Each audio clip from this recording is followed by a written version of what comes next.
प्रस्तुत प्राप्त प्रसंगी कीर्तन रूपी सेवेकरता निवडलेला अभंग घेतलेला अभंग जगत वंदनीय जगत गुरु वैराग्याचे महामेरू संत शिरोमणीचे भगवंताच लाडके भक्त असणारे माझे देहनिवासी तुकोबराय यांचा संत पर प्रकरणातील किंवा संतांचं महत्व समजून देणारा आणि सुखाचा पत्ता किंवा सुखाची ओळख समजून सांगणारा चार चरणाचा अभंग विठ्ठल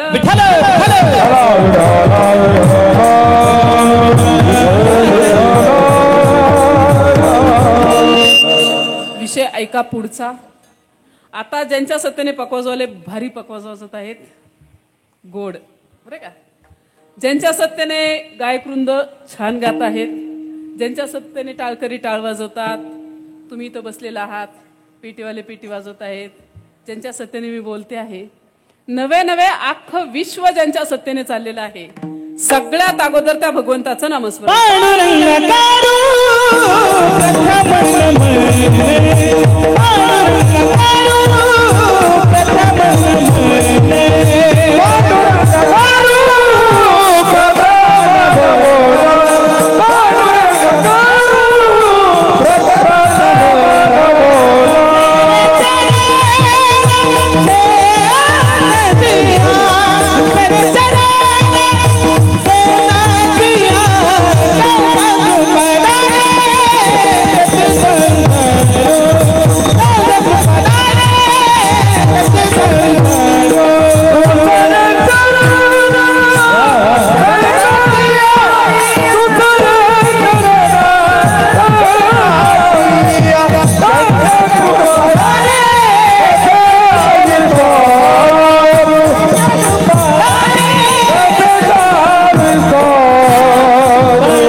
पांडुरंगा करू प्रथम नमन दुसरे चरण संताची त्यांच्या कृपादाने कथेचा विस्तारू बाबाजी सद्गुरु दास तुका ओम ब्रह्मानंदम परम सुखदम केवलम ज्ञानमूर्तिम द्वंद्वातीतम गगन सदृशम तत्वमशादि लक्षणम एकम नित्यमिमलमचलम सर्वादि साक्षिभूतम भावातीतम त्रिगुणरहितम सद्गुरुतम नमामि सद्गुरुतम नमामि। ओम नमो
ज्ञानेश्वराय करुणाकरा दयाळा तुमचा अनुग्रह लाभलो पावन झालो चराचरी। प्रथम नमन करू गणनाथा उमाशंकराचे सुता चरणावरी ठेवणी माता साष्टांग्याता दंडवत दुजी बंधू सारजाजी चतुराननाच्या आत्मजा वाक सिद्धे पावे सहजा तिच्या चरणाचा दंडवत. आता बंधू देव ब्राह्मण ज्यांची पुण्य पावन प्रसन्न होती श्रोते जन तयन मन माझे दंडवत. आता बंधू साधू सज्जन रात्रंदिवस हरीचे ध्यान विठ्ठल नाम उच्चारित जन तयन मन माझे दंडवत. आता बंधू रंगभूमिका कीर्तनी उभे होते लोक टाळ मृदुंग श्रोते देखा तयन मन माझे दंडवत. ऐसे नमन करुणी सकळा हरी कथा बोले बोबडिय बोला अज्ञान म्हणून आपुल्या बाळा चालवी सकळा नामा म्हणे विठ्ठल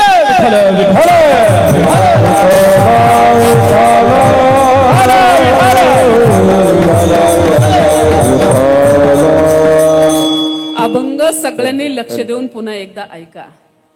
तुम्ही संत माय बाप कृपावंत काय मी पतित कीर्तिवानो. अवतार तुम्हा धराया कारण उद्धराया जन जड जीवा. वाढावया सुख भक्तिभाव धर्म कुळाचार नाम विठोबाचे.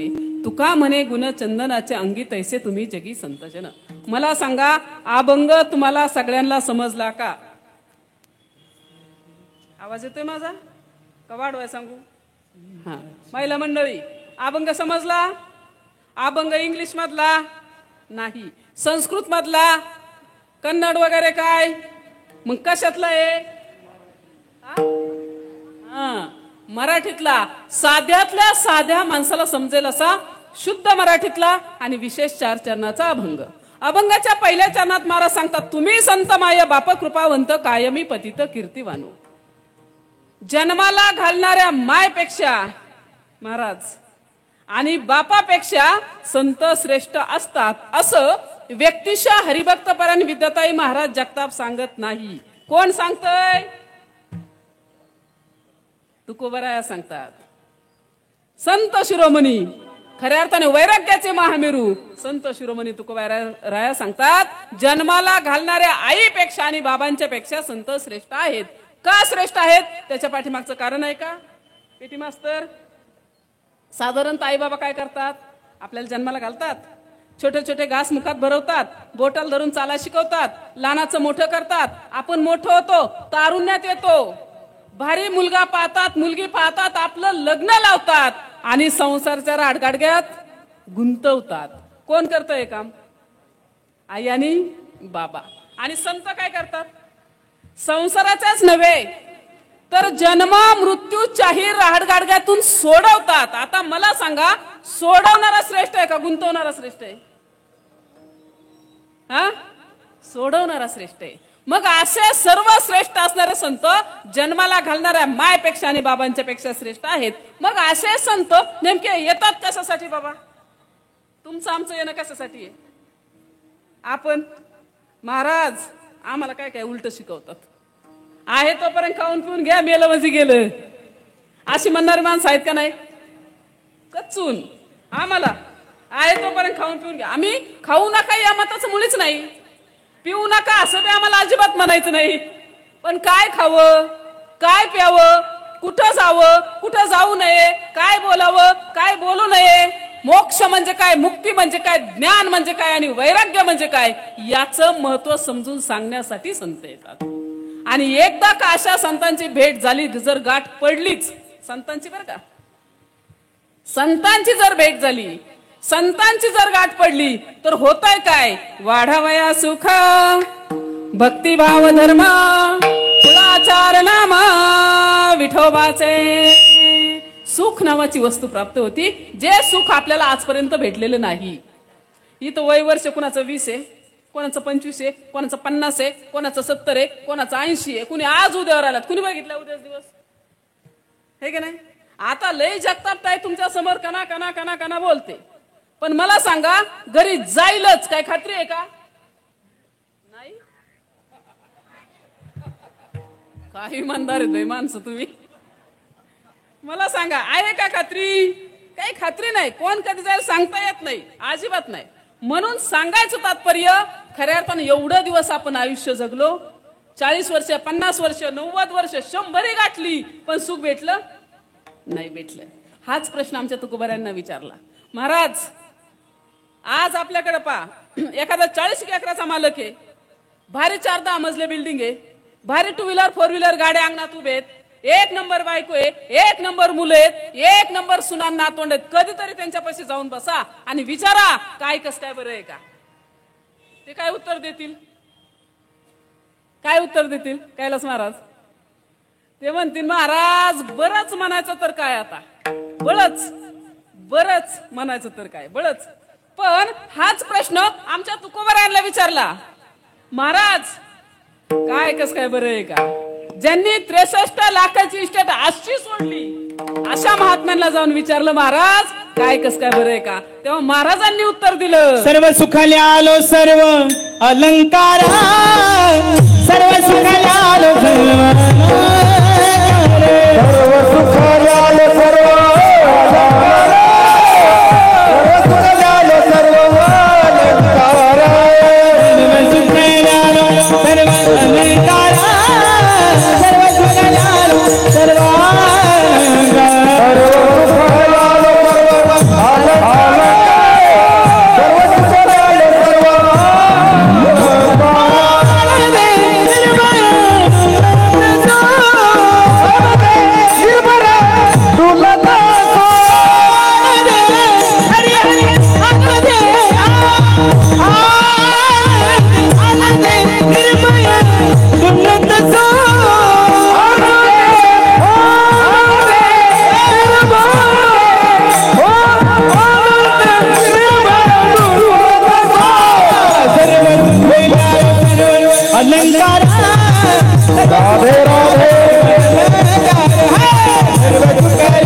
सर्व सुखल्यालो गोड गोड, सर्व सुखल्यालो सर्व अलंकार आनंद निर्भय डुलत असो. सर्व सुख मिळालं, सर्व अलंकार मला आज प्राप्त आहेत.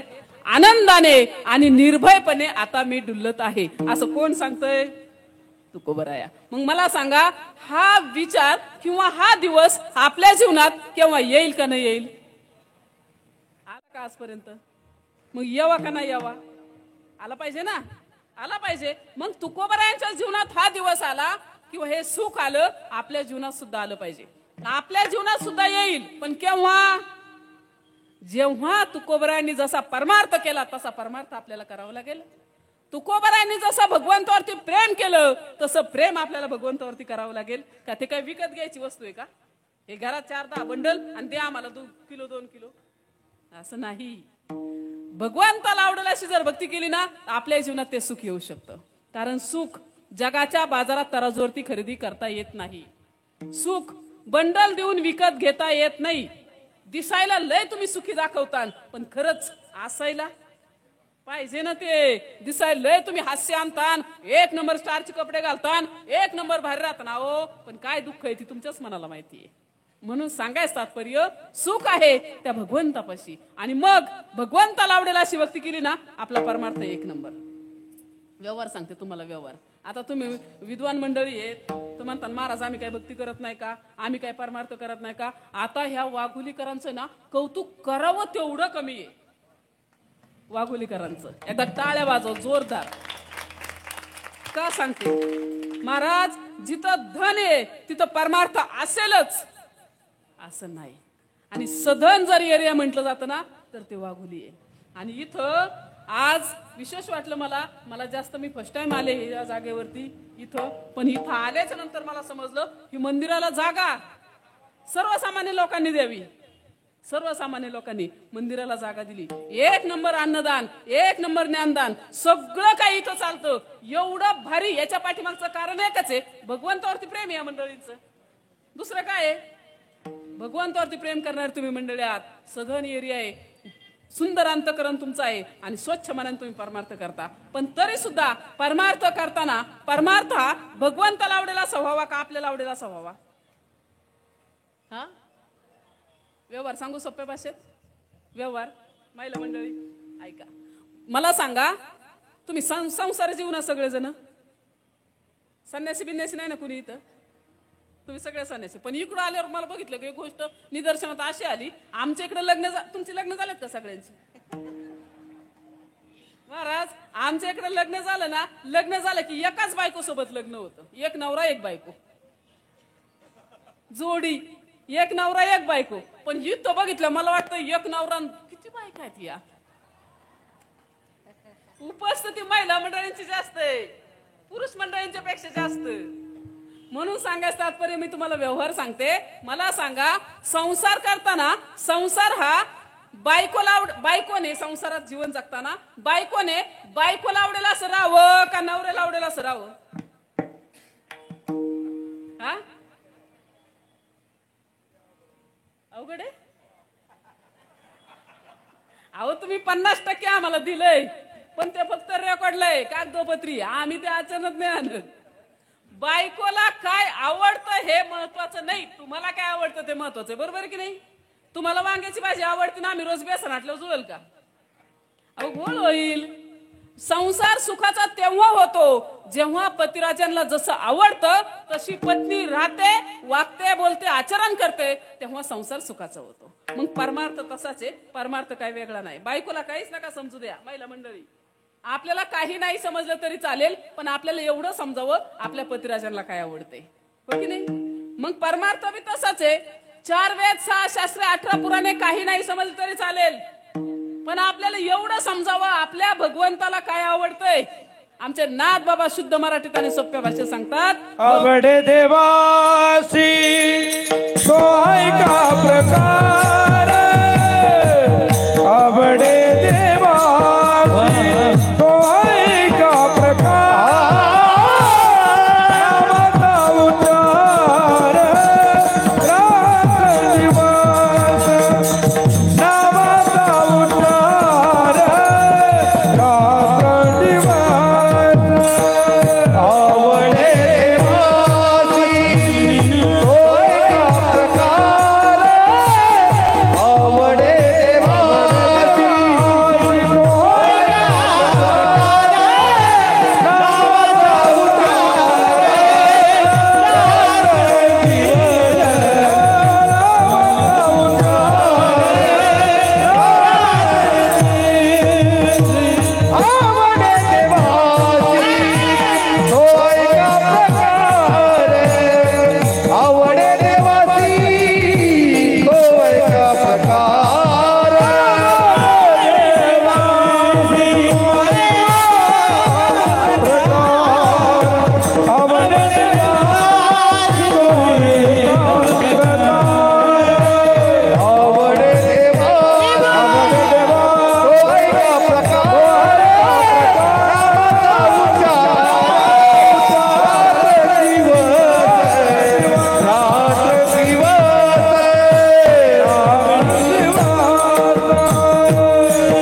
आवडे देवाशी तो ऐका प्रकार, नामाचा उच्चार रात्रंदिवस. तुळशी माळ गळा, गोपीचंद टिळा, हृदय कळवळा वैष्णवाचा. भारी गळ्यात माळ घाला, कपाळाला गंध लावा आणि वैष्णवांच्यावरती अपार प्रेम करा. त्याच्या अगोदर सांगितलं नामाचा उच्चार रात्रंदिवस, नावाचा नाही. आम्ही रामकृष्ण हरी म्हणू म्हणू थकलो. अहो प्रभू रामचंद्रांच्या सद्गुरू आहेत वशिष्ठ ऋषी, भगवान श्रीकृष्णाच्या सद्गुरू आहेत सांदीपन ऋषी. मला सांगा वशिष्ठ ऋषींनी प्रभू रामचंद्रांना काय राम राम म्हणायला सांगितलं असेल का? कधीच नाही. सांदीपन ऋषींनी भगवान श्रीकृष्णाला काय कृष्ण कृष्ण म्हणायला सांगितलं असेल का? कधीच नाही. कमीत कमी एवढी आपली धारणा असावी की जो उपदेश वशिष्ठ ऋषीने प्रभू रामचंद्रांना केलता, जो उपदेश सांदीपन ऋषीने भगवान श्रीकृष्णाला केलता, तो उपदेश आपल्या सद्गुरूंनी आपल्याला करावा. एवढी तरी आपली धारणा असावी की नसावी.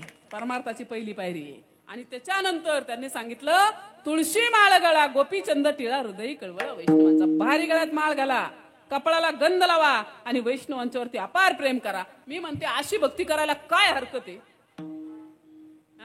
तुम्ही लय इमानदार लय भारी माणसं आहेत बाबा. माळ घाला म्हटलं की तुम्ही म्हणता महाराज खाया प्यायचे दिवस आहेत. म्हणता का नाही म्हणता? माळ घाला म्हटलं की ते म्हणता महाराज अजून बरेच दिवस बाकी आहेत. महाराज म्हातार पण यायचे. महाराज एवढी काय गडबड आहे बघू नंतर. काय काय तर म्हणतात महाराज गेल्यावर घालतात ना मंजुळा मुखात. आता मला सांगा, गेल्यावर मंजुळा मुखात घातल्या काय आणि अख्खा देह तुळशीत गाडला काय? काय किंमत आहे? निघून गेला वारान खाली राहिला पसारा. चैतन्य निघून गेला मग याचा मेकअप केला. काय मजा आहे त्याच्यात? काहीच अर्थ नाही. झिरो किंमत आहे. तसं वृद्धाप काळात दात पडल्यावर लेकाना सुनाने कपडे बाहेर टाकल्यावर मग परमार्थ करायचं, मग आळंदीची पंढरीची वारी करायची. त्यात काही मजा नाही. त्यात काहीच अर्थ नाही. भारी गळ्यात माळ घाला, कपडाला गंध लावा आणि वैष्णवांच्यावरती अपार प्रेम करा. बरं हा विषय काय सकाळ लोकमत पुढे पेपर मधला आहे का? आज वाचला आणि उद्या कुठे तर रद्दीत जमा झाला असं आहे का? नाही. हे अनादिकालचं तत्वज्ञान आहे. अनादिकालचं. त्यावेळेस नाथबाबांनी सांगितलं गळ्यात माळ घाला, कपाळाला गंध लावा आणि वैष्णवांच्यावरती अपार प्रेम करा. नाही असं नाही. त्याही वेळेस 4-2% लोकांनी माळा घातल्या. त्यांच्यानंतर आमच्यासारखी महाराज मंडळी बी सांगत आली काय माळ घाला, पंढरीला चला, आळंदीला चला. आम्ही सुद्धा सांगत आलो. पुन्हा 4-2% लोकांनी माळा घातल्या. पण आला ना गपक्यास कोरोना. काय झालं? काढल्या. काय इमानदार आहेत बाई. उग काल कोरोनातून वाचलेत म्हणजे उद्या नंबर नाही लागणार का? जायचंय ना. लक्षात ठेवा आता तर असा आजार येणार आहे ज्यांच्या गळ्यात माळा आहेत का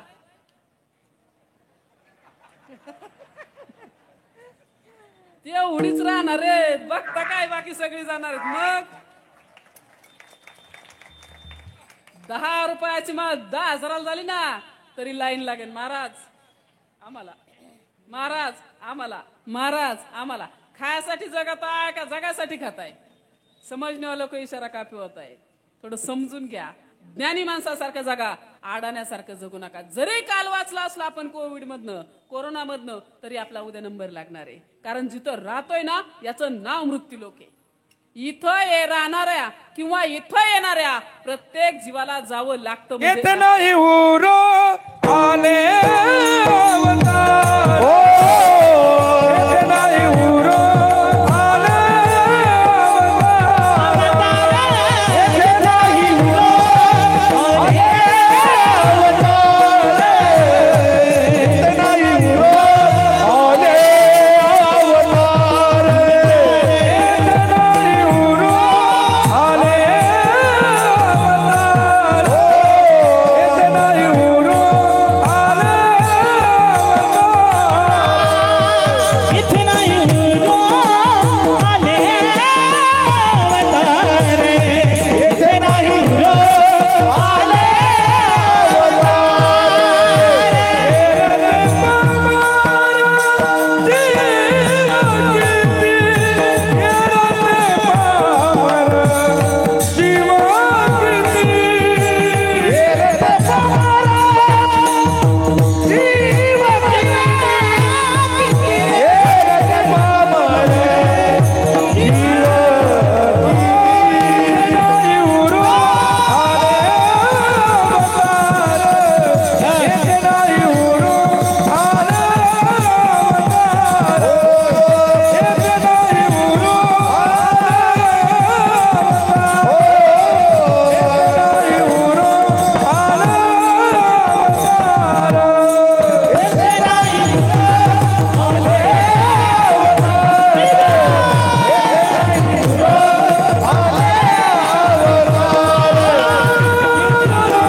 अवताराला आलेले, जन्माला आलेले सुद्धा एक दिवस जावं लागतं. प्रभू रामचंद्र आले तेही गेले, भगवान श्रीकृष्ण आले तेही गेले. मग तुमचं आमचं काय? इथं काय वशिला बिशिला चालतो का? महाराज टेबलाच्या खालून द्या, वरून द्या, ह्याला फोन त्याला फोन, ह्याची सही त्याची सही, हे कुठं चालतं? इथं. तिकडं नाही चालत. एक दिवस आपल्याला जायचंय, जगाचा निरोप घ्यायचा आहे. लक्षात ठेवा, असं धन कमवा की जेणेकरून ते धन आपल्या सोबत येईल. सगळं काही आपल्याला समजतं, सगळं काही आपल्याला समजतं, पण आपण समजून घेत नाही. तुम्हाला समजतंय, आता आम्ही काय सांगतो ते चांगलं कळतंय तुम्हाला, तुम्हाला कळत नाही असं आहे का? काही नाही. बरं, माळ घातली पाहिजे, गण लावला पाहिजे, हे बी काय सांगायचा विषय का आता? पण सांगायची बारी आली, सांगावं लागतंय. असू द्या, सांगतो आम्ही, पण सांगून तरी लोक ऐकत आहेत का? हा, आता म्हणते चला, त्यांचा धंदा आहे सांगायचा, त्यांचं ऐकायचं, आपलं त्यांचं सांगायचं, आपलं ऐकायचं काम आहे. तुम्ही ह्या कानाने ऐकणार आणि त्या कानाने सोडून देणार. अजिबात असं करू नका. सांगायचं तात्पर्य तुम्हाला कळतं सगळं, पण तुम्ही कळून घेत नाही. उदाहरण सांगू सोप्या भाषेत सांगू.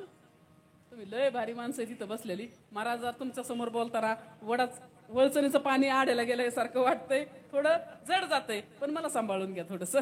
ऐका, सोप्या भाषेत तुम्हाला सांगते. तुम्ही भारी मंडळी माझ्या पुढे बसलेले आहेत, पण तरी बी विनेकरीताई, मला वाटतं माझ्याच नाव करी ना, विद्याताई एक नंबर आहे का नाही? किती भारी दिसतात, गळ्यात विनान विनान एक नंबर आहे, सगळं भारी आहे. मी आले आले लय आग्रह केला, मला म्हणलं चला चहा घ्यायला, चला चहा घ्यायला, चला चहा घ्यायला, एक नंबर चहा आणबीन. पण म्हणलं बाई सगळं ठीक आहे, पण मी काय बिना माळ करायचा चहा घेत नाही. मी चहा घेईन, मी जेवण करीन, सगळं ऐकल, पण बिना माळ करायचं नाही बाबा. माळ करायची गळ्यात, माळ करायची तर जाऊ म्हणलं ठीक आहे.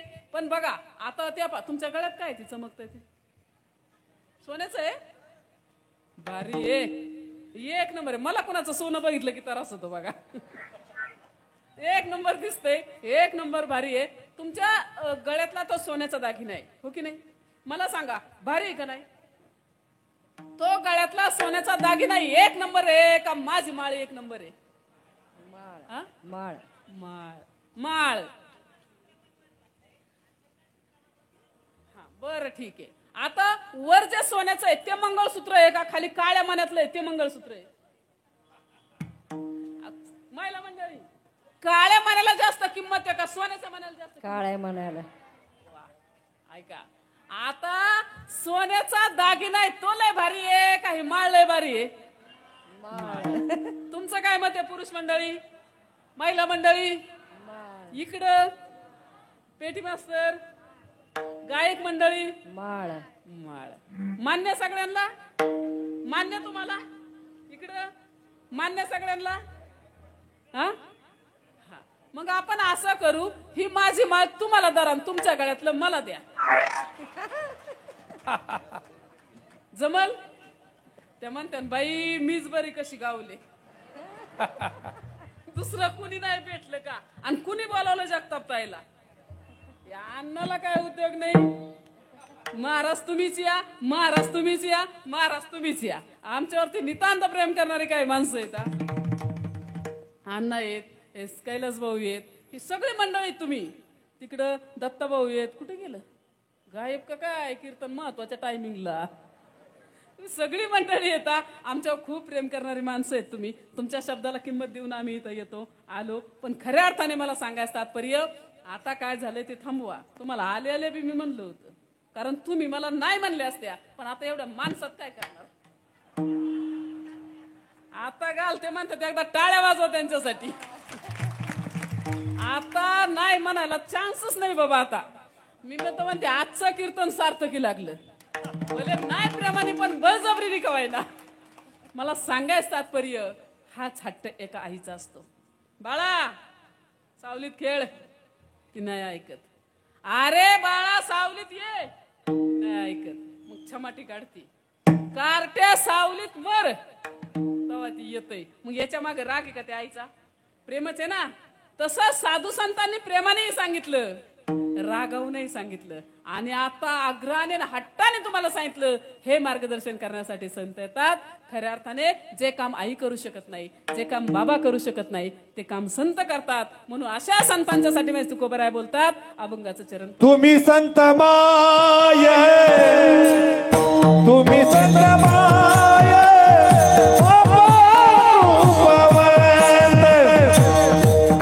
तुम्ही संत माय, तुम्ही संत माय,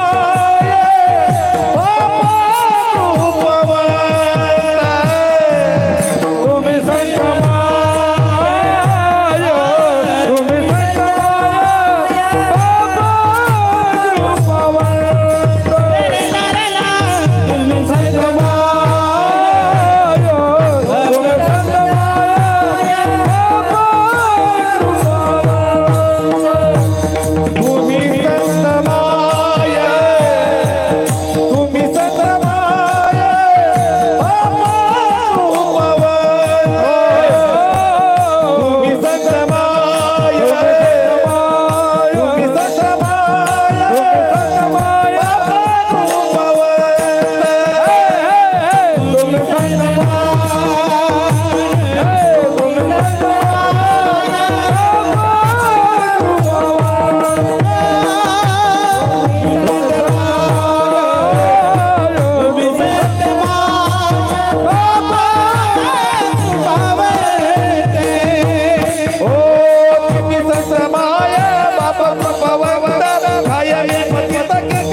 काय सांगितलं? तुम्ही संत माय बाप कृपावंत कायमी पतित कीर्तिवान. खऱ्या अर्थाने काय झालंय ते आता थांबवा. कोणच्या तरी धुंदीत आणि कोणच्या तरी मस्तीत जगू नका. शास्त्र सांगतं, साधू संत सांगतात, गमेन मत करना जिंदगी में तकदीर बदल सकती है. काय सांगतात? गमेन मत करना जिंदगी में तकदीर बदल सकती है. शीशा वही रहता है बस तस्वीर बदल सकती है. अहंकार नको कोणाचा, कोणत्याच गोष्टीचा अहंकार नको. त्याचं काय सांगता येते? आजचा पायी चालणारा उद्याच्याला फॉर्च्युनर घेऊ शकतो, नाही घेऊ शकत का? आणि आजचा फॉर्च्युनर मधला उद्याच्याला दुसऱ्याच्या गाडीला हात करू शकतो. काही सांगता येत नाही. कोणाच्या भाग्यात काय आहे कोणी सांगू शकत नाही. ते सांगतात, दलिंदर चले समिंदर नशीब लेके साथ, मोती के लिए डुबकी मारी शंख लगे हाथ. क्यों तकदीर लिखे लक्ष्मी न हटे हटाने से, निर्धन कभी धनी न होए रात दिन कमाने से. कोणाच्या भाग्यात काय आहे कोणी सांगू शकत नाही. उद्याचा दिवस कुणी बघितलाय? आता लय जगतापताई काना काना काना बोलते, पण घरी जाईलच काय खात्री आहे का? अजिबात नाही. म्हणून सांगायचं तात्पर्य, एक गोष्ट नेहमी लक्षात ठेवायची, कोणावरती कोणती वेळ कधी येईल सांगता येईल. तेथे कोणाचे तेथे कोणाचे तेथे कोणाचे झाले आले देवाची समर आले देवाची समर मना मना मना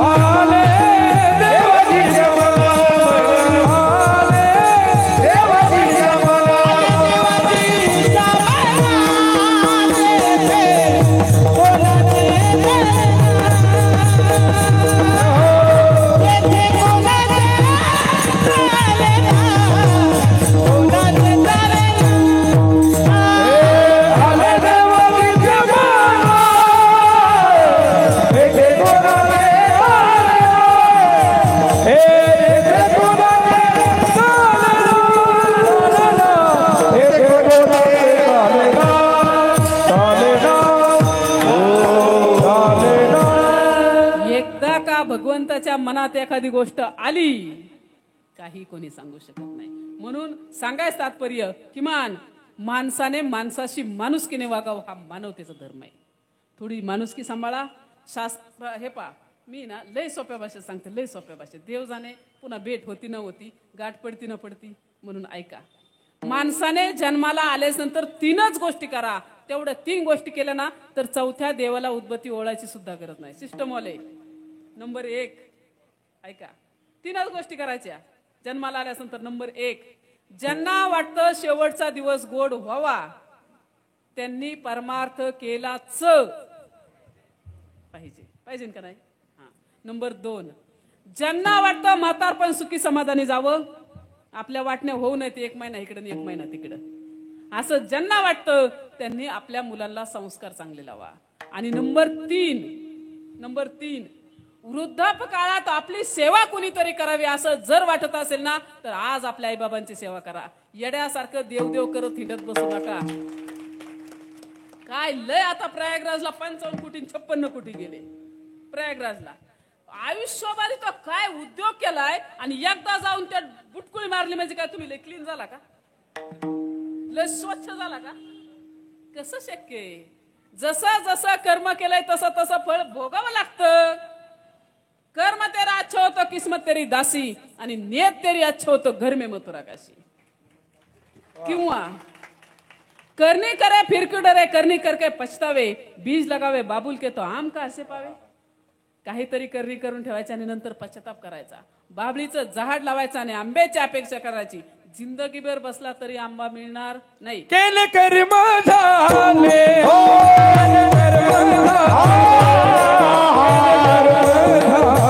देश भोगाले, केले कर्म झाले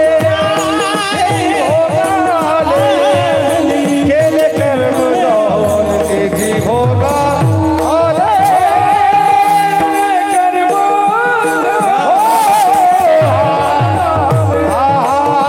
कर्म झाले देश भोगाले.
झाले तेची भोगा आले उपजले मेले ऐसी किती.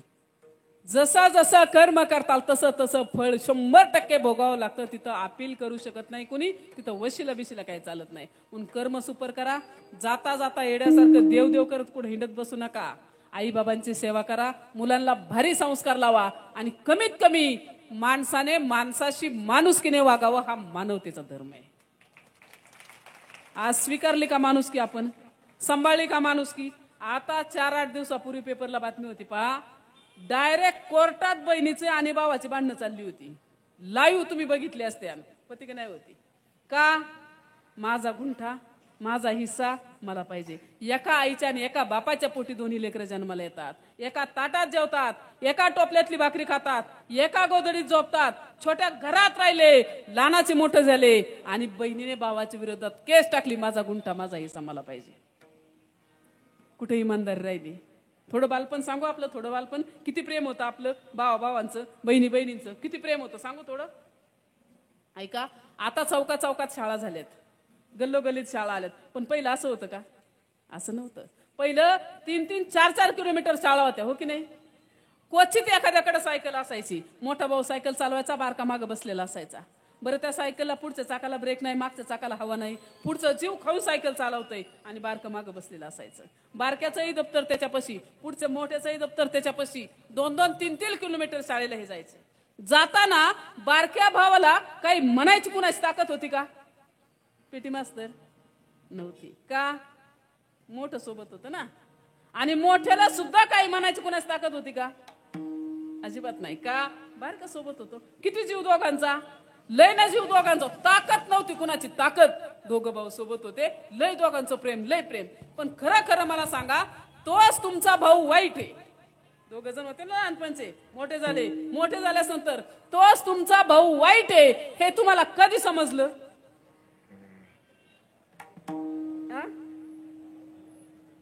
इकडे बघा, ह्यांना दाखवा,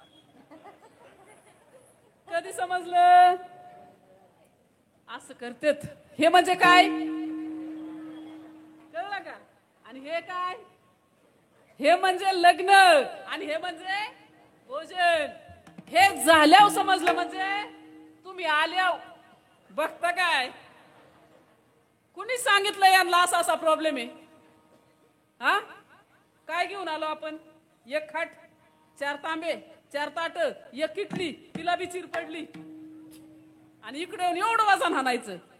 येताना काय आणलं नाही, जाताना काय न्यायचं नाही. ऐका, अख्खं रामायण आपल्यामुळे, अख्खं महाभारत आपल्यामुळे, विश्वामित्राची अख्खी तपश्चर्या आपण संपवली. म्हणून थोडं मापात, अजिबात काही करायचं नाही, काहीच करायचं नाही.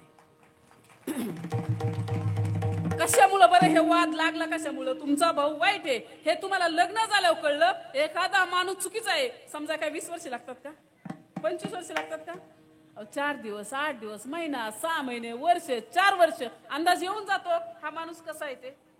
पण डायरेक्ट 20 वर्षाने 25 वर्षाने समजतंय. मग खरंच चुकीचं कोण आहे, आपण थोडं समजून घ्या.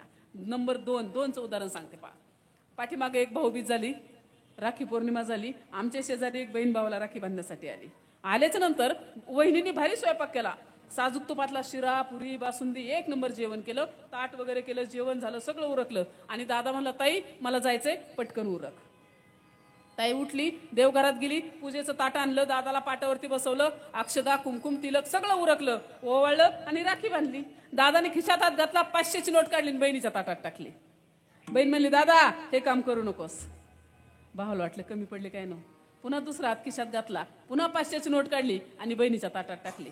तेव्हा बहीण म्हणली, आता तर हे काम करूच नकोस. भाऊ म्हणला, काय पाहिजे तुला, दुकानात जायचं का, साडी खरेदी करायची का, दुसरं काय घ्यायचं का, काय पाहिजे काय तुला.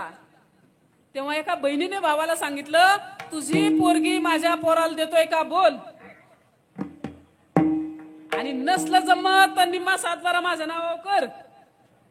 कुठं राहिली माणुसकी, आपुलकी, प्रेम राहिलं, अजिबात नाही. उदाहरण नंबर 3 ऐका. पाठीमागं पेपरला भारी फोटो आला होता. फोटो एवढा सुंदर होता, एक 70 वर्षाचे बाबा अंगणात पाटाव बसून सुनबाई साबण लावून आंघोळ घालत होत्या. महाराज, असं चित्र बघा मिळतं का आता. बायको आंघोळ घालेल नवल नाही, मुलगी घालेल विशेष नाही, मुलगा घालेल विशेष नाही, मग कोण आंघोळ घालत होतं? सुनबाई. कुणाला? किती भारी आहे. एवढा आवडला फोटो, एवढा आवडला, म्हणलं अजून माणुसकी कुठंतरी टिकून आहे बाई. भारी फोटो होता. पण एवढा भारी फोटो आहे, त्या फोटोच्या खाली लाख मोलाचं वाक्य होतं. वाक्य असं होतं, ज्यांना आहे पेन्शन त्यांना नाही टेन्शन.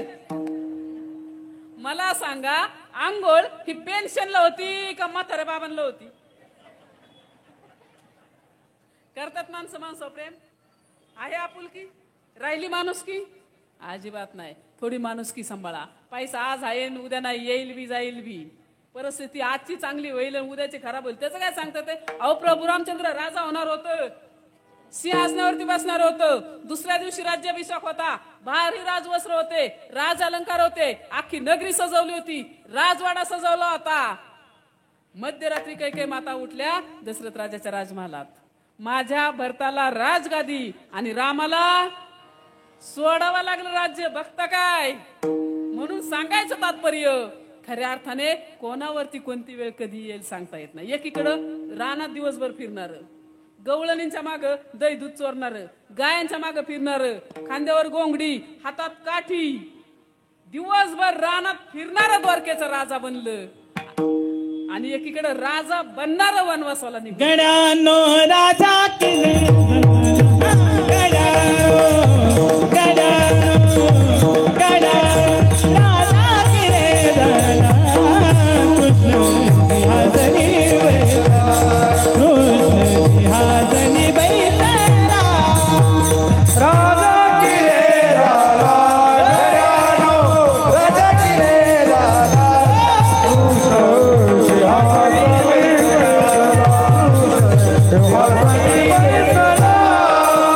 कृष्ण सिंहासनी बैठला, कृष्ण सिंहासनी बैठला,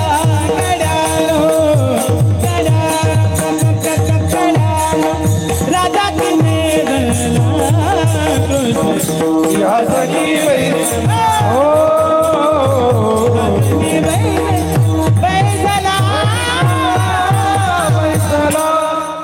थोडी माणुसकी सांभाळा. कोणच्या तरी धुंदीत नको, कोणच्या तरी मस्तीत नको. म्हणून सांगायचं तात्पर्य, थोडं वास्तवात जगावं. वास्तवात आपण लहान होतो ना, तेव्हा आपल्याला सांभाळायला कोणीच नव्हतं. मोठ्या बहिणीने शाळा सोडली का नाही सोडली?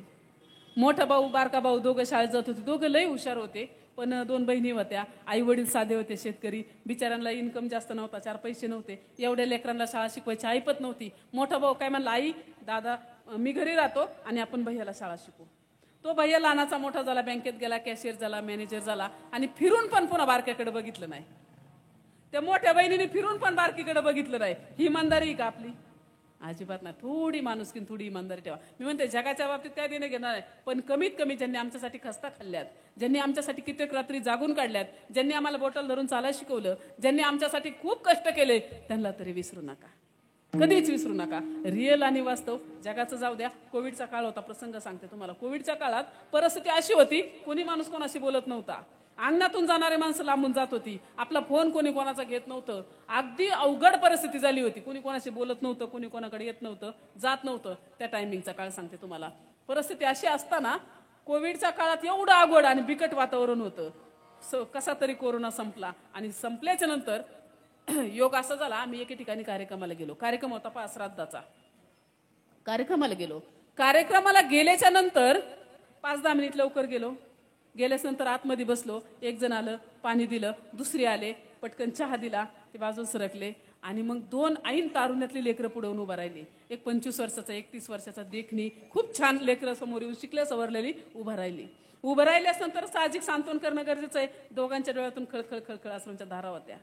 मला लवकर समजेना काय परिस्थिती आहे, हे लेकरांच्या डोळ्यात पाणी काय, का रडताय ते लवकर समजेना, नेमका काय प्रॉब्लेम आहे कळाना. मग राहावेना म्हणून त्यांना विचारलं, दादा तुम्ही का रडताय, तुमच्या डोळ्यात पाणी आहे, तुम्ही रडू नका, तुम्ही खाली बसा. त्यातला एक जण म्हणला, ताई ज्या कार्यक्रमाला तुम्ही आलात का, तो कार्यक्रम आमच्या आईंचा आहे.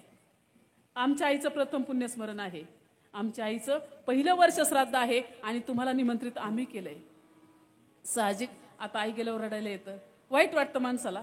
म्हणून आईची आठवण लेकरांना होते आणि मग डोळ्यात पाणी येतंय. म्हणून सांत्वन करावं म्हणून म्हणलं, भैया दादा तुम्ही रडू नका ना, तुम्ही खाली बसा, तुम्ही नका रडू. काल तुमची आई गेली, आज कोणतरी जाणार आहे, उद्या कोणीतरी जाणार आहे, कशाला रडता? आता रडून काय करायचंय? काय होणार आहे रडून? तुम्ही नका ना रडू. तेव्हा त्यातला एक जण मला म्हणला, ताई आमची आई गेली याचा आम्हाला वाईट नाही वाटत, आमची आई गेली म्हणून आम्ही नाही रडत. मग तुम्ही का रडताय? आमची आई ज्या पद्धतीने गेली का त्याचं आम्हाला वाईट वाटतंय. मला लवकर कळेना नेमकं काय झालं, काय प्रॉब्लेम होता. मला ताई काळ होता कोरोनाचा आणि कोविडच्या काळात कोणी कोणाकडे जात नव्हतं, येत नव्हतं, अवघड कंडिशन होती आणि त्या परिस्थितीत आई थोडी नॉर्मल आजारी पडली. आई आजारी पडल्यानंतर जास्त वाढवा नको व्हायला म्हणून पटकन डॉक्टरांच्याकडे घेऊन गेलो आणि डॉक्टरांच्याकडे गेल्या डॉक्टरांनी सांगितलं पहिली टेस्ट करा आणि मग आता ना. कोविडची टेस्ट केली आणि 5व्याच मिनिटाला रिपोर्ट आला आमची आई पॉझिटिव्ह निघाली. आई पॉझिटिव्ह आली हे वाक्य कानावरती पडलं आणि हात पाय लटलट लटलट कापायला लागले, पायाखालची जमीन बाजूला सरकली, डोळ्यातून खळखण अश्रूंच्या धारा लागल्या. काही समजेना. आईला सांगितलं नाही, आईला काही गोष्टी समजून दिल्या नाहीत. खिशातला एक छोटासा मोबाईल काढला आणि आईच्या हातात दिला. कारण कल्पना होती पुन्हा आईकडे भेटता नाही येणार, आपल्याला आईकडे जाता नाही येणार, आईला भेटता नाही येणार. खिशातला मोबाईल काढला आणि आईच्या हातात दिला. आई राहू दे तुझ्याकडं. आईला आतमध्ये पाठवलं. आई आतमध्ये गेली आणि खाली मान घालून कसं बसा गेटपर्यंत आलो. डोळ्यातून खळखळ खळखळ अश्रूंच्या धारा. गेटवरती उभं राहून दाय मोकलून एकटा डसा रडलो. पण कुणी विचारायला सुद्धा नाही आलं, का रडतोयस, काय प्रॉब्लेम आहे, कुणी विचारलं नाही मला. कसं बसा घरी गेलो आणि घरी गेल्याच्या नंतर दादाला सांगितलं, दादा आपली आई पॉझिटिव्ह आली, आपल्या आईला कोरोना झालाय. आम्ही संध्याकाळी चूल नाही पेटवली, आम्ही स्वयंपाक नाही केला, आम्ही कुणी जेवण नाही केलं. राहावे ना म्हणून संध्याकाळी आईला फोन केला, आई बरं वाटतंय का? आईने सांगितलं हो बाळा. मग आई तू जेवलीस का? नाही बाळा. का? मला इथलं जेवण नाही आवडलं. आई काय खायचं तुला? आई काय पाहिजे तुला? आईने 1-2 पदार्थांची नावं सांगितली. स्वयंपाक केला, डबा भरला आणि पुन्हा गेटवरती निघून पोहोच केला. घरी आलो, सकाळी पुन्हा उठलो आणि उठले आईला फोन केला, आई बरं वाटतंय का? हो बाळा. मग आई तू जेवलीस का रात्री? नाही बाळा. का? डबा नाही पोहोच झाला. परत स्वयंपाक केला, पुन्हा डबा भरला आणि पुन्हा गेटवरती नेऊन दिला. पुन्हा संध्याकाळी तोच फोन, तीच आई आणि तोच मुलगा, आई बरं वाटतंय का?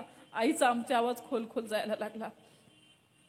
1 दिवस, 2 दिवस, 4 दिवस, 5 दिवस, 6 दिवस सातत्य चालू राहिलं. आणि 6व्या दिवशी महाराज आमच्या आईला आम्ही फोन केला. पहिल्या रिंगा वाजल्या, फोन नाही उचलला. दुसऱ्या रिंगा वाजल्या, फोन नाही उचलला. तिसऱ्या रिंगा वाजल्या, आमच्या आईने फोन नाही घेतला. राहावे ना म्हणून शेवटी डॉक्टरांना फोन केला, डॉक्टर आमच्या आई फोन नाही घेत. तेव्हा डॉक्टरांनी सांगितलं, आत्ताच 2 तासापूर्वी तुमच्या आईने जगाचा निरोप घेतलाय. हे वाक्य कानावरती पडलं आणि गळ्यात गळा घालून आम्ही भाऊ दाय मोकलून डसा रडलो. आमचे सुद्धा डोळे पुसायला कुणी आलं नाही. आज आहे ना आमच्या आईचे जेवढे आवडते पदार्थ होते का अख्खे केलेत. आमच्या आईच्या प्रेमाची मंडळी जेवढी होती का तेवढी सगळी आली. पण एवढ्या माणसांच्यात आमची आई नाही दिसत आम्हाला. काय केलं आमच्या आई 2 मिनिटं भेटेल? काय केलं आमच्याशी आमची आई भेटेल? येईल का? नाही येऊ शकत. मला सांगायचं तात्पर्य, ही माणसं आहेत ना तोपर्यंत माणसांच्यावरती प्रेम करा.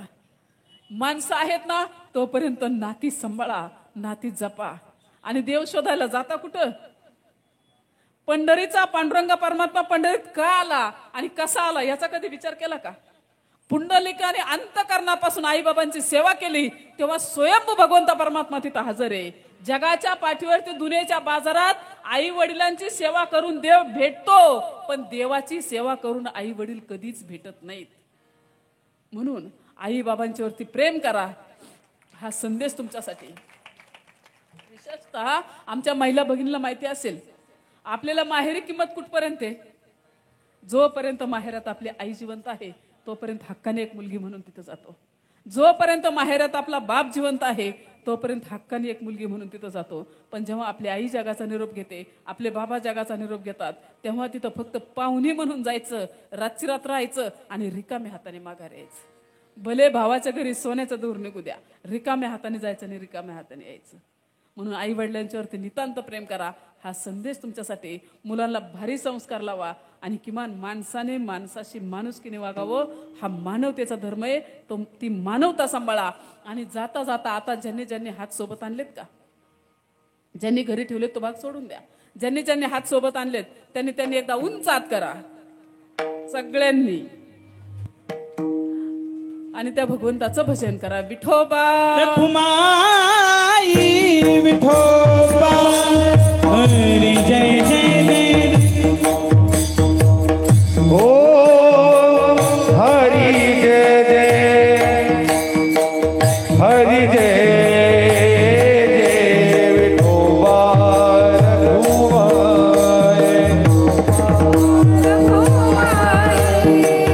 हरी जय जय हरी जय जय विठोबा रघुमाई. विठोबा रघुमाई. हरी जय जय जय हरी जय जय हरी जय जय विठोबा रघुमाई. हरी जय जय विठोबा रघुमाई. विठोबा रघुमाई. हरी जय जय विठोबा रघुमाई. तुकाराम तुकाराम तुकाराम तुकाराम तुकाराम ताळी वाजवा, ताळी. तुकाराम तुकाराम तुकाराम तुकाराम तुकाराम तुकाराम तुकाराम. पवित्र असा विजयाचा महोत्सव चालू आहे. तरी गावाने हाताने टाळी मुखाने नमस्कार. तुकाराम तुकाराम तुकाराम तुकाराम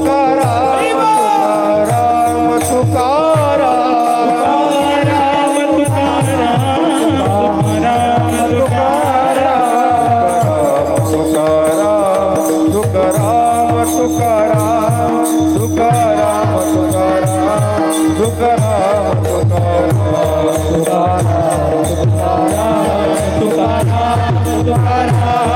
तुकाराम तुकाराम तुकाराम तुकाराम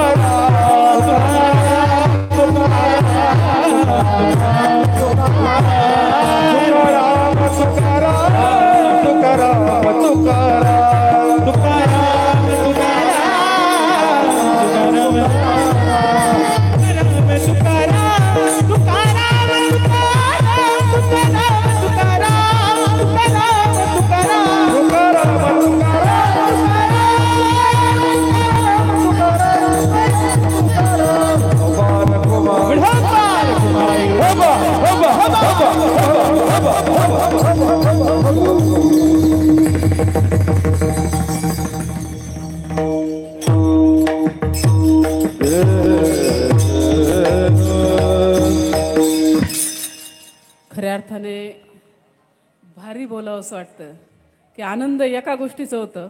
तुमच्याकडे बघितल्यानंतर काही गोष्टी निदर्शनात येतात. माणसं माणसावरती प्रेम न करता माणसं माणसाच्या धनावरती प्रेम करतात. पण तुमच्याकडे पाहिल्यानंतर काही गोष्टी निदर्शनात येतात. खरंच माणसं माणसावरती प्रेम न करता धनावरती प्रेम करणारे माणसं तुमच्याकडे नाहीत. माणसं माणसावरती प्रेम करणारा हा समाज आहे.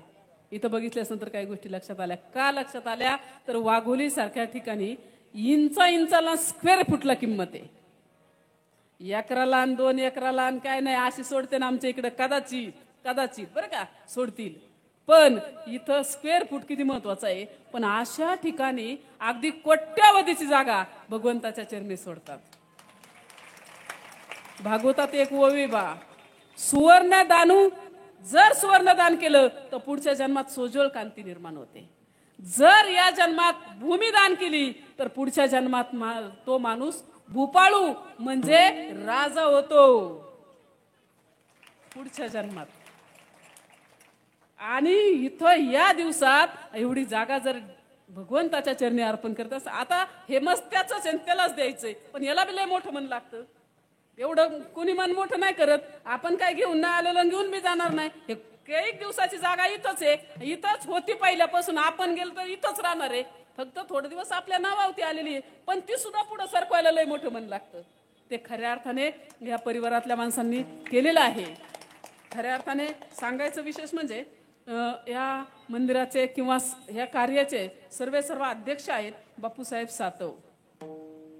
आता मला माहिती आहे हे बापूसाहेब सातव आहेत, खऱ्या अर्थाने दत्तात्रय बेंडवाले आहेत, विश्वस्त आहेत ते. मी कधी ह्या माणसांना सांगितलं ना, माझा कधी पण फोन जाऊ द्या, किंवा मी आता ओव्हर नाही सांगत तुम्हाला किंवा अतिशयोक्ती नाही, मी शिरूर तालुक्यात कोळगावमध्ये राहते, मला तुम्ही बऱ्यापैकी लोक ओळखतात. गंभीर महाराज आपण फर्स्ट टाइम भेटतोय, पण इथं माझं बऱ्याच वेळा जाणं येणं असतं. इथं शिरूर तालुक्यात कोळगावमध्ये आमची आनंदगड नावाची वारकरी शिक्षण संस्था आहे. जवळजवळ 160 ते 170 विद्यार्थी आमच्याकडे शाळा शिकतायत.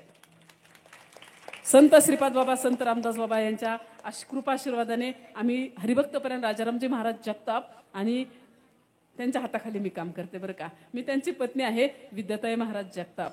खऱ्या अर्थाने अशा मुली आहेत ना, 40 ते 45 मुली आहेत.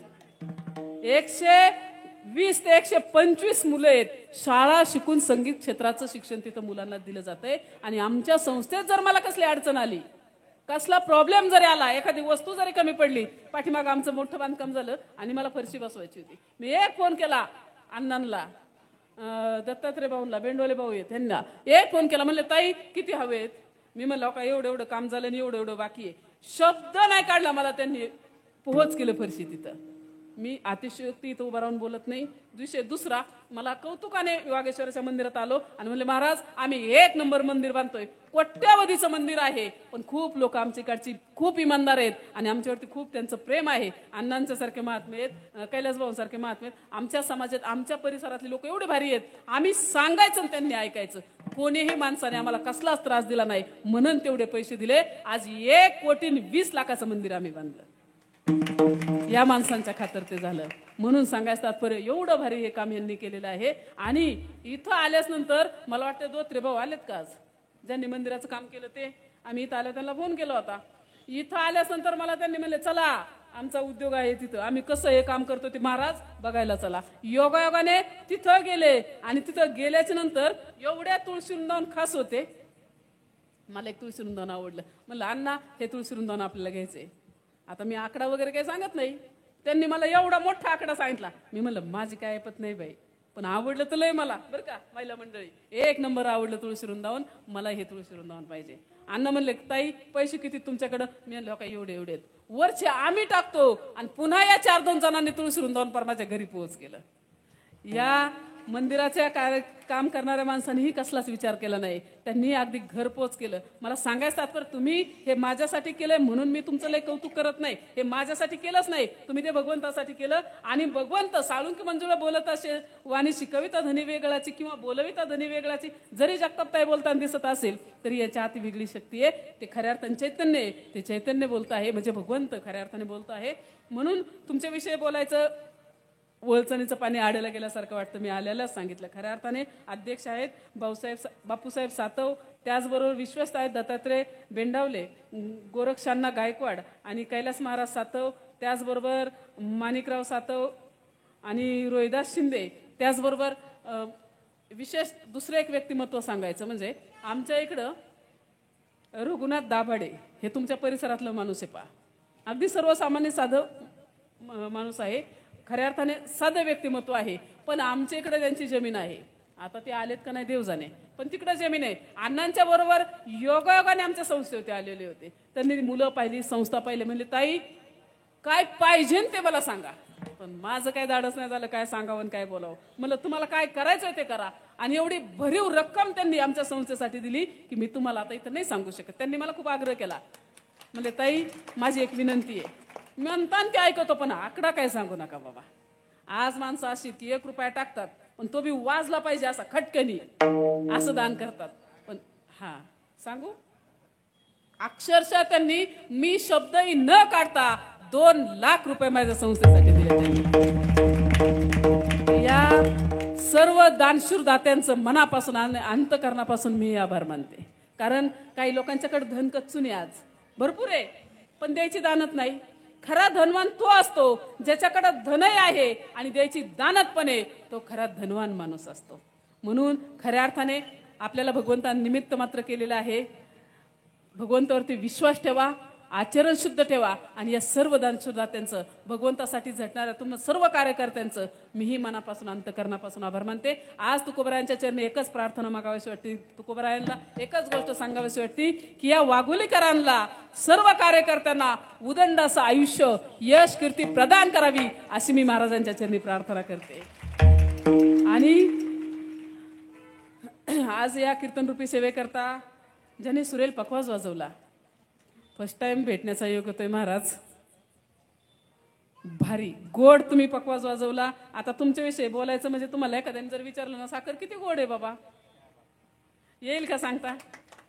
एखादा म्हणेल महाराज साखर चहा इतकी गोड, साखर जिलेबी इतकी गोड, साखर लाडू इतकी गोड. पण जिलेबी इतकी गोड आहे का? साखर चहा इतकी गोड नाही, साखर जिलेबी इतकी गोड नाही, साखर बासुंदी इतकी गोड नाही. मग साखर किती गोड? साखर साखरे इतकीच गोड, साखरेला जोडच नाही. तस गंभीर महाराजांसारखा कोण? आओ तुमच्या सारख्या तुम्हाला जोडच नाही. एकदा जोरदार टाळ्या वाजवा त्यांच्यासाठी. छान पखवाज वाजवला तुम्ही. मोठे गंभीर आणि आमचे छोटे गंभीर. यांना वितवड नाही बरं का. आमच्या परिसरात राहुल बाबा म्हटलं की एक नंबर. वास्तविक पाहता खरे ते हरिभक्तपरायण राजारामजी महाराज जगताप यांचे ते पखवाजे आहेत. आमच्या वाट्याला दुर्मिळ येतात, कंपल्सरी त्यांच्या सोबत असतात. पण आमचं बी आज आम्ही भाग्य समजतो की तुम्ही 2 जण वाजवायला. मी रातभर कीर्तन करीन, रातभर. पण आता तुमचा टाइम संपलेला आहे. मला वाटतं अजून 5 मिनिट माझ्याकडे आहेत. मी तुमचा व्यवहाराने तुमचे 5 मिनिट माझ्याकडे आहे. मी अजून अर्धा तास काय 4 तास करेल. पण वेळेचं बंधन आहे. परिसरात मुलं आहेत, पेपर जवळ आलेले आहेत, हॉस्पिटल आहे, नियमांचं पालन आपण करणं गरजेचं आहे. 7 मिनिट आहेत माझ्याकडं. पुढे गेले मी 3 मिनिट पुढे गेलेले आहे. म्हणून खऱ्या अर्थाने तुमची माफी मागते, दिलगिरी व्यक्त करते. गोड वादक 2 जण आहेत ज्यांनी उत्कृष्ट गायन काम केलं. संतोष महाराज आणि राऊत महाराज. तुम्ही पण गोड, अगदी छान गायलं. त्याचबरोबर आमचे गुरुदास महाराज आहेत आणि शिवाजी विराजदार. तुमच्याविषयी मी ऐकून आहे, भेटले बी, पण वयाच्या मानाने थोडा गोळ आहे, सांभाळून घ्या बरं का. तुम्ही सगळेजण, सगळ्यांचं मनापासून अंतकरणापासून आभार मानते. विशेषतः आमचे गुरुदास महाराज आहेत, त्यांच्या समोर महाराष्ट्रातील नामवंत कीर्तनकार आहेत, आम्ही ज्यांना बाबा म्हणतो. स्वप्नील बाबा ही आज धावत पळत कार्यक्रमाला अगदी गडबडीत आमच्या पाठीमागून येऊन पोहोचलेले आहेत. तुमचंही मनापासून अंतकरणापासून आभार मानते. ज्यांनी माझ्या कीर्तनात खऱ्या अर्थाने टाळ वाजवले ते आमचे कैलास भाऊ आहेत आणि ह्या जनाबाई, मीराबाई. तुम्ही दोघी पण बरं का, तुमच्या पण माळा बिळ आहेत ना. हा गोड. तुमच्या दोघींचं, आमच्या ह्या सर्व विद्यार्थिनी, सगळ्या टाळकऱ्यांचं मनापासून अंतकरणापासून आभार मानते. विशेष आभार चोपदार. बघा बरं, तान अजमालू सरेसारखं माया माग बक्कम उभं आहे. म्हणून तुमचे मी 4 मिनिट जास्त घेतलेले आहेत. त्यांचं अंतकरणापासून आभार मानते. तुमची खोकायची ताकद नाही, हे मायापाशी आहे म्हणून. त्याचबरोबर ज्यांनी माझा विना सांभाळला, विद्याताई. मनात म्हणत असेल कधी बाई संपवती देव झाले. एवढा वेळ माझा विना सांभाळला मनाने आणि प्रेमाने, पण तेवढं माळचं बघा. तुमचंही मनापासून अंतकरणापासून आभार मानते. विशेषतः ज्यांनी माझा आवाज तुमच्यापर्यंत पोहोचवला. खऱ्या अर्थाने छान सेटअप लावला. किती मशनी आहेत? मोरेश्वर भाऊ. किती मशनी आहेत? 4. किती? 4 मशनी, 5वा मिक्सर, 6 मशनी आहे. ज्यावेळेस पुन्हा येईल का मी, तुमच्या 6 मशनीच्या 12 मशनी होणार. तुकोबरायांच्या कृपेने 1 नंबर सेटअप तुमचा. छान काम, कामाप्रती तुमची इमानदारी आहे. तुमचंही अंतकरणापासून आभार मानते. आणि तुम्हाला बी माझी तेवढीच विनंती आहे, पुन्हा म्हणता कुणी भेटलं तरी चालेल बाबा, पण जगताप ताई नको बाबा. का? लय हट्टन, लय आग्रह करतात. पण मला सांगा, तुम्ही माळा घातल्या आणि गण लावला तर माझा काय फायदा आहे? हा, एक नंबर आहे. मग एक नंबर तुमचं, तर एक नंबर आहे. असे अनेक माणसं आहेत, पण माळा घातल्या गण लावला माझा काही फायदा नाही. पण मनापासून वाटतं, बुडते हे जन न देखवे डोळा येतो कळवाला. म्हणून या पुन्हा वारंवार तीच गोष्ट सांगते आहे, एखादी गोष्ट जर माझ्याकडून जास्त झाली असेल, चुकली असेल, तर माझं मला परत द्या. जे बरोबर आहे ते मात्र जीवन जगताना आचरणात आणा अशी विनंती करते. आणि झालेली सेवा पंढरीश पांडुरंग परमात्म्याच्या चरणी अर्पण करू. अण्णा काय राहिलं का? झालेली सेवा तुकोबरायांच्या चरणी अर्पण करू आणि सेवेला पूर्णविराम. ज्ञानेश्वर माऊली विठ्ठल गेले ओ दिलेले कोरे देवा कोरे उतरे नाही चारिला अधिकार व्यापुरा तुका म्हणे ज्ञानेश्वरा राखा पाया पैकी ज्ञानदेव तुकाराम तुकाराम ज्ञानदेव तुकाराम सर्व संतान की जय. जगद्गुरु संत तुकाराम महाराज अखंड हरिनाम सप्ताह गातापर्यंत 16 आणि आजच्या दिवसाची कीर्तन रूपी सेवा हरिभक्तपरायण विद्याताई जगताप आनंदगड शिरोर यांचा सन्मान करण्यासाठी सौ डॉक्टर सुमिता चंद्रकांत कोलते, अध्यक्ष वाघोली डॉक्टर असोसिएशन